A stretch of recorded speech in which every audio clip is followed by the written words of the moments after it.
السلام علیکم، بسم اللہ والحمد للہ والصلاۃ والسلام علی رسول اللہ۔ معزز ناظرین و سامعین، پیر حق خطیب اور سید اقرار الحسن کے حوالے سے کافی گفتگو چل رہی ہے۔ بڑے کسی عالم نے اس پر کوئی گفتگو میرے خیال میں نہیں کی، تو میں ایک طالب علم ہونے کی حیثیت سے، اسلامک اسٹڈی کا اسٹوڈنٹ ہونے کی حیثیت سے اس پر انشاءاللہ اصولی گفتگو کروں گا۔ کچھ یوٹیوبرز نے اس پر بات کی ہے، اکثر ان میں سے ایسے ہیں جن کا یہ شعبہ نہیں ہے، یعنی دین کا اور شریعت کو سمجھنے کا۔ تو انشاءاللہ میں اصولی باتیں کروں گا، کسی کی دل آزاری نہیں کروں گا اور کسی کی حق تلفی بھی نہیں کروں گا۔ تو سب سے پہلے بات ہوگی ولایت پر اور کرامت پر، اس کے بعد پیر حق خطیب پر اور سید اقرار پر۔ تو ولایت کیا ہے؟ ولایت اللہ کی قربت ہے، اللہ کی محبت ہے، اللہ کی دوستی ہے۔ تو اس لحاظ سے تمام مومن اللہ کے دوست ہیں، اللہ کے ولی ہیں۔ اللہ ولی الذین آمنوا، جتنا کسی کا ایمان زیادہ ہوگا اتنا ہی وہ زیادہ اللہ کی ولایت میں ہوگا۔ تو اللہ کے ولیوں سے محبت کرنا یا ان کے ساتھ تعلق رکھنا یہ بہت ضروری ہے۔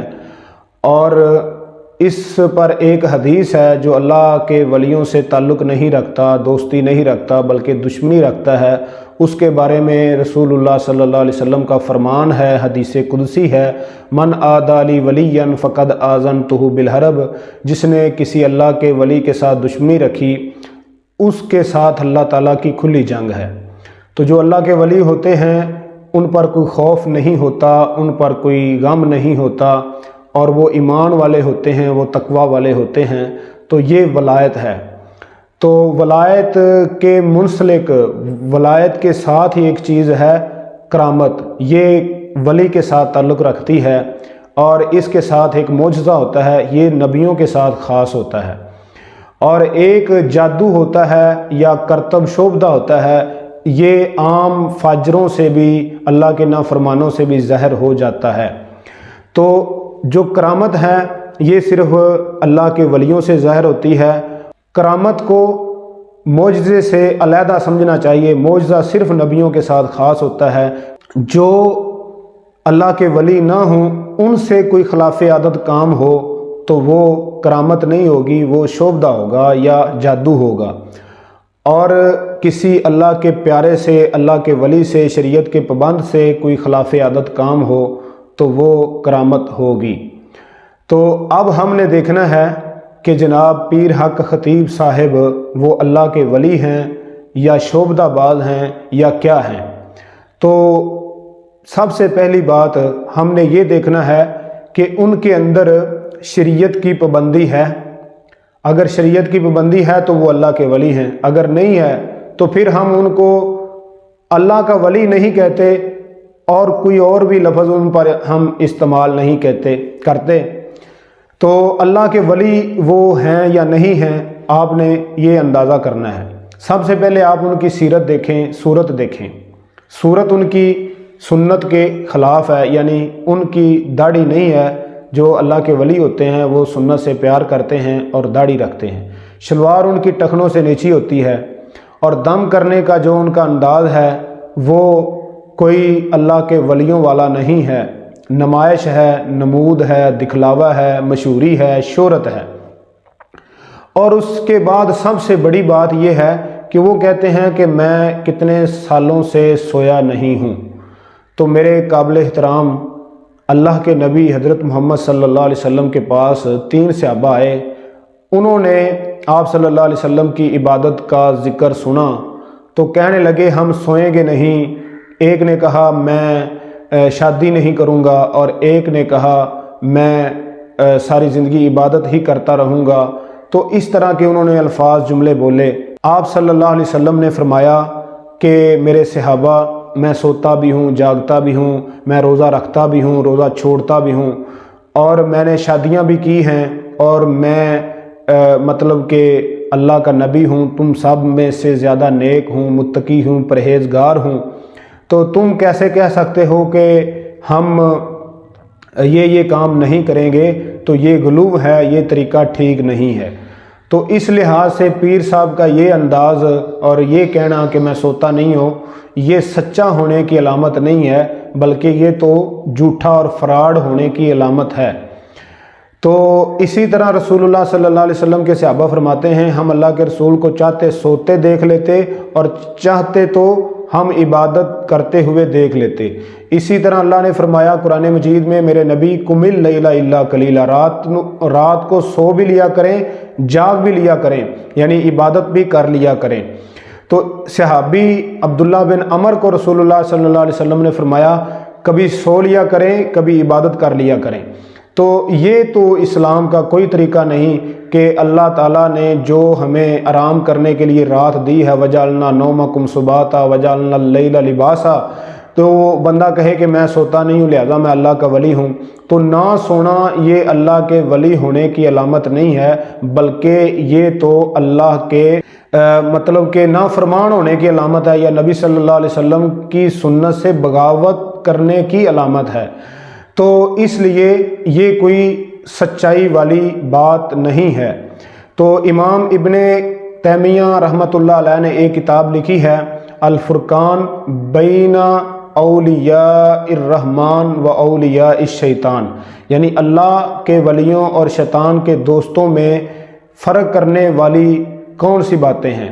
تو اس پر یہ بہت بڑی کتاب ہے، کوئی تفصیل پڑھنا چاہے تو وہ کتاب پڑھ لے۔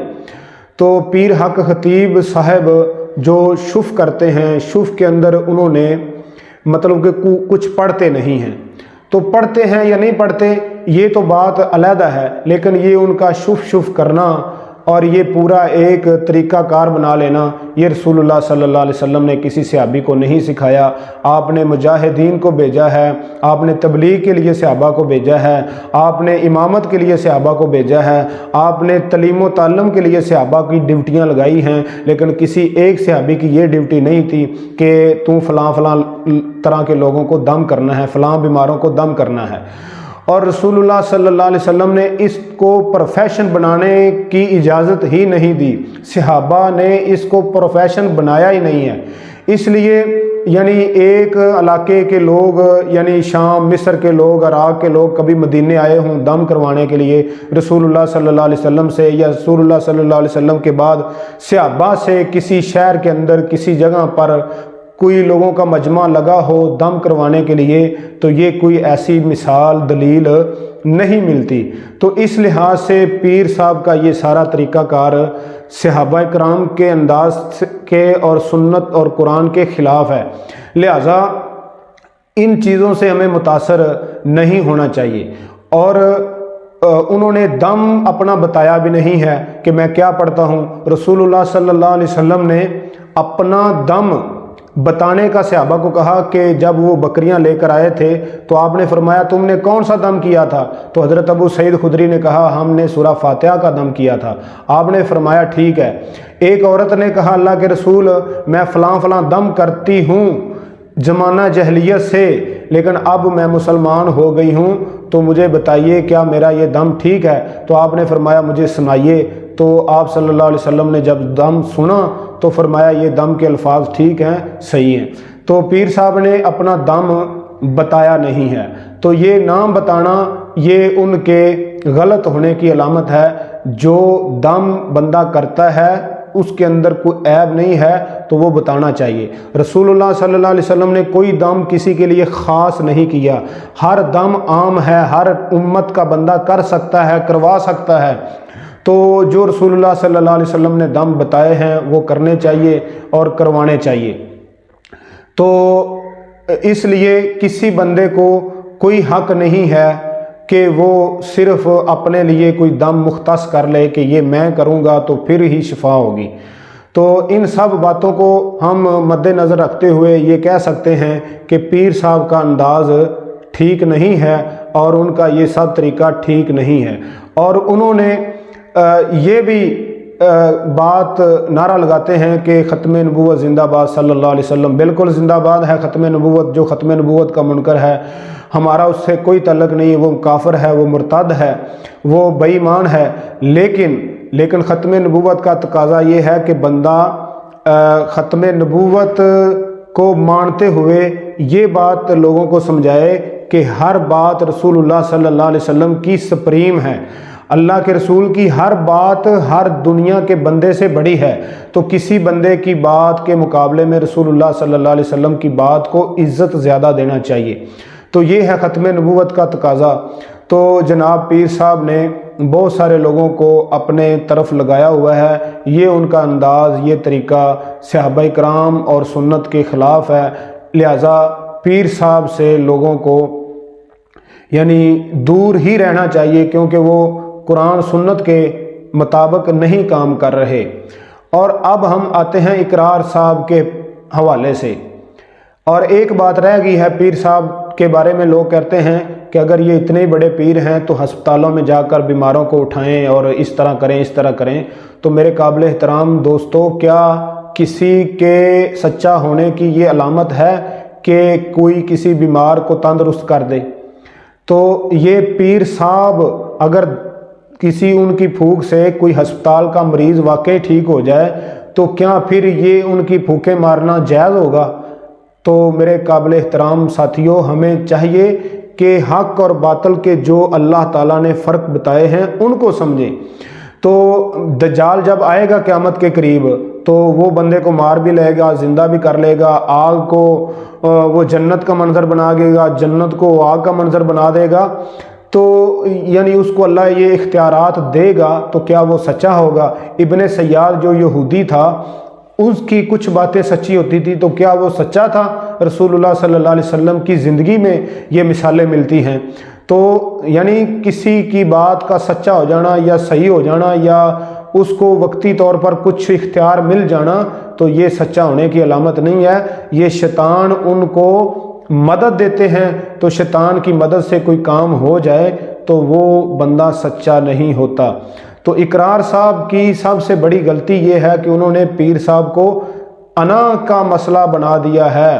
پیر صاحب کے لیے اقرار صاحب کو چاہیے تھا کہ تمام مکاتب فکر کے نمائندہ علماء کرام، مفتی تقی عثمانی صاحب اور مفتی منیب الرحمان صاحب اور مفتی عبدالستار حماد صاحب، یعنی مسلک اہل حدیث، مسلک دیوبند، مسلک بریلویہ، ان کے بڑے علماء کے پاس جاتے اور ان کے ساتھ بات کرتے کہ جناب یہ پیر صاحب کا طریقہ کار ہے، ان کو سمجھائیں۔ تو علماء جا کر پیر صاحب کو سمجھاتے اور پیر صاحب ہو سکتا ہے سمجھ جاتے، اگر نہ سمجھتے تو پھر علماء سے ان کی رائے لے کر پیر صاحب کے حوالے سے لوگوں کے ساتھ شیئر کرتے، ہو سکتا ہے کسی عوام کو سمجھ آ جاتی پیر صاحب کی یعنی وہ چال میں نہ آئیں لوگ۔